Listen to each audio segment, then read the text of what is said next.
bombastic side eye, criminal offensive side eye. Tapi bohong.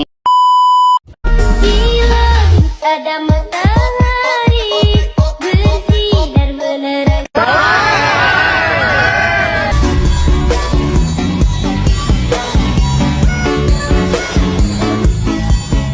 Assalamualaikum warahmatullahi wabarakatuh. Di sini saya akan menjelaskan beberapa pertanyaan yang telah diberikan kepada Bu Lulu Wahyuningsih MPD untuk memenuhi tugas akhir semester. Pertanyaan pertama, pendidik yang berkarakter kuat dan cerdas sangat diperlukan dalam pendidikan. Jelaskan pendapat Anda terkait bagaimana cara menjadi pendidik yang berkarakter dan cerdas. Saya percaya bahwa menjadi pendidik yang berkarakter kuat dan cerdas melibatkan kombinasi antara integritas moral, kecerdasan emosional, dan keahlian akademis. Pendidik perlu menunjukkan etika yang tinggi, memahami siswa secara emosional, dan terus meningkatkan pengetahuannya untuk memberikan pengajaran yang bermutu. Dengan mengembangkan keterampilan interpersonal, mendengarkan aktif, dan menginspirasi siswa, pendidik dapat menciptakan lingkungan belajar yang positif dan memperdayakan.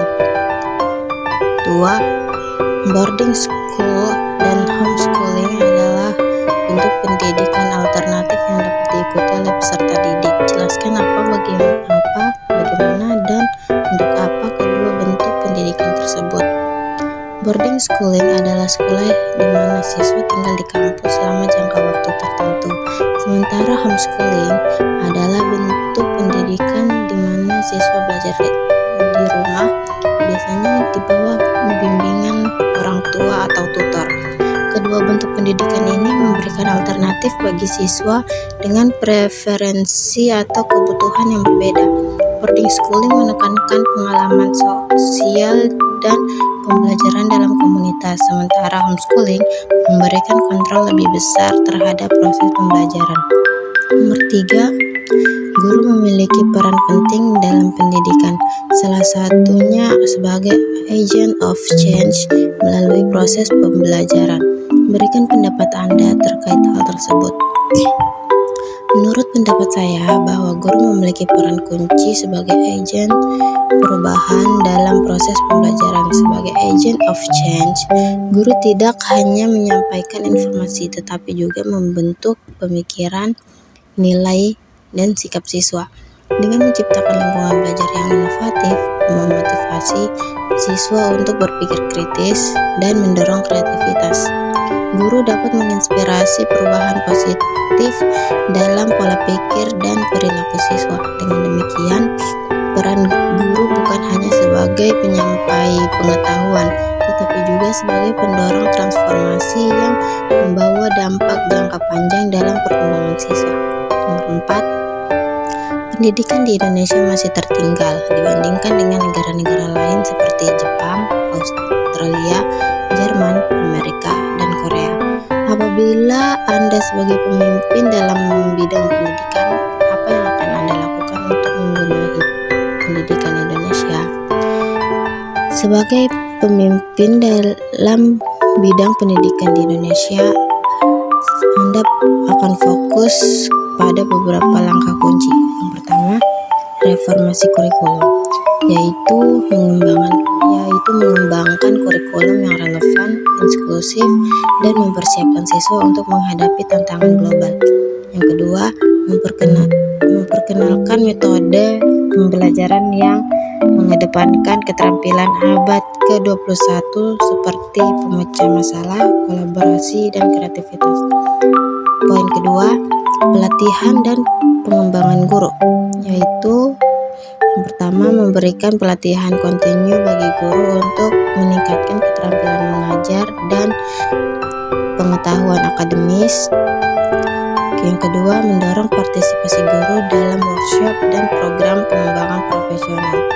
Poin ketiga, akses dan kualitas pendidikan, yaitu yang pertama, memastikan akses pendidikan yang merata di seluruh wilayah Indonesia, dan yang kedua, menyediakan fasilitas dan sumber daya yang memadai untuk mendukung pembelajaran berkualitas. Poin keempat, teknologi dalam pendidikan, yaitu mengintegrasikan teknologi sebagai alat pembelajaran untuk